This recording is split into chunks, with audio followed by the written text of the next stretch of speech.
the near future. We'll be announcing it. But we're going to be discussing many things today. We'll be discussing Russia-Ukraine. We'll be discussing trade. Look, I said what I said, which is that we do have, of course, a special relationship with our friends in the UK and also with some of our European allies. But we also know that there have been infringements on free speech.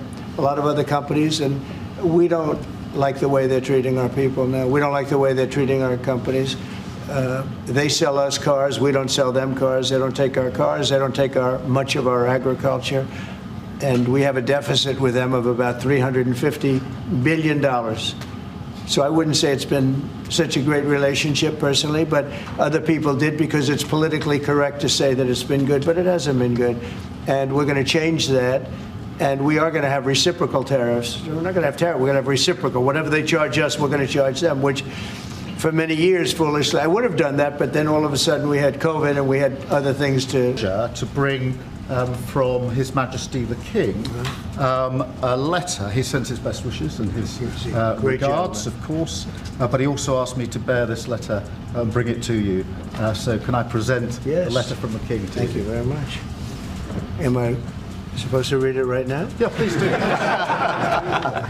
I will do. I've got to tell him what your reaction is, so I need to know. The highly anticipated meeting between US President Donald Trump and UK Prime Minister Keir Starmer in the Oval Office has become a major talking point, with reactions ranging from outright mockery to serious concerns over Starmer's approach to diplomacy.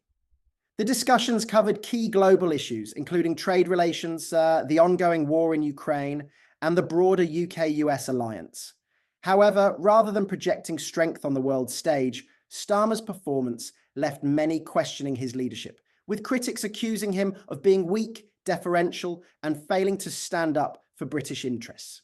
Trump opened the meeting with his signature blend of flattery and dominance, referring to Starmer as a special man and praising the UK as a wonderful country he knows well. While the remarks were cordial on the surface, the tone of the meeting quickly shifted, with Trump asserting his stance on various issues, leaving Starmer struggling to keep up. The Prime Minister's body language did not go unnoticed. Viewers noted his fidgeting, nervous demeanor and awkward interactions with Trump, painting a picture of discomfort. Social media erupted with memes and jokes, with some comparing Starmer's presence to a student nervously meeting a strict headmaster. One of the key topics of discussion was trade, where Trump reiterated his long-standing complaints about unfair economic relationships between the US and its allies.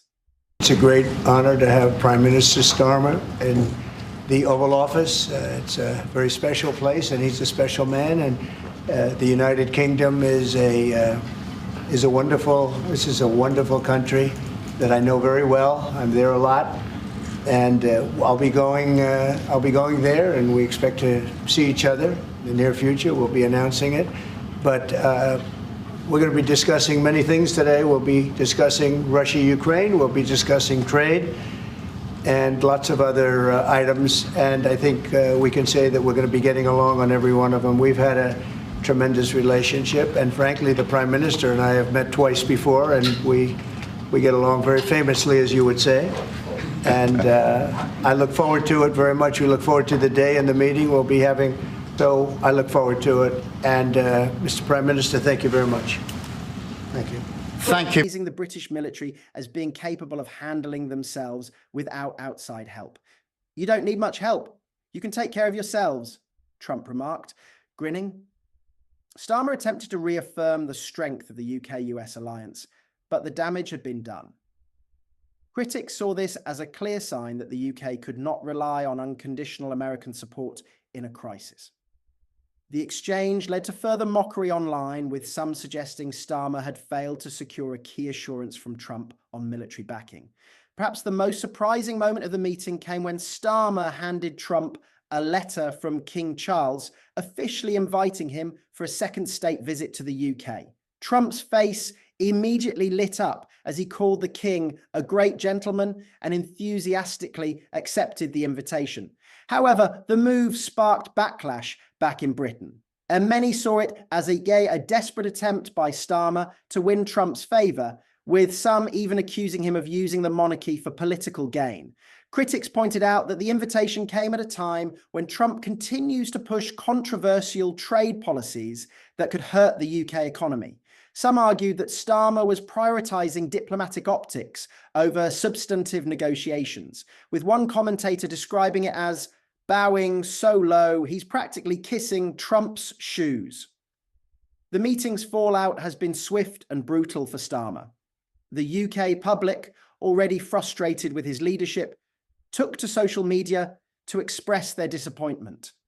Many mocked his awkward posture, hesitant speech, and perceived eagerness to please Trump.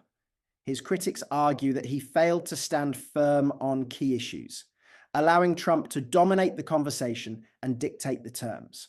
Polling data suggests that Starmer's struggles are far from over. The Reform UK Party has been gaining ground, now polling at 27%, while Labour sits at 25%, raising concerns about a potential political shift. Many see Starmer as failing to inspire confidence, with some calling for a more decisive leader who can effectively advocate for Britain's interests. With British voters increasingly demanding strong leadership, the question remains: can Starmer recover from this public relations disaster, or has he permanently damaged his credibility in the eyes of the public? Only time will tell, but for now, the perception is clear. Trump walked away from the meeting in control, while Starmer left, looking like a man out of his depth.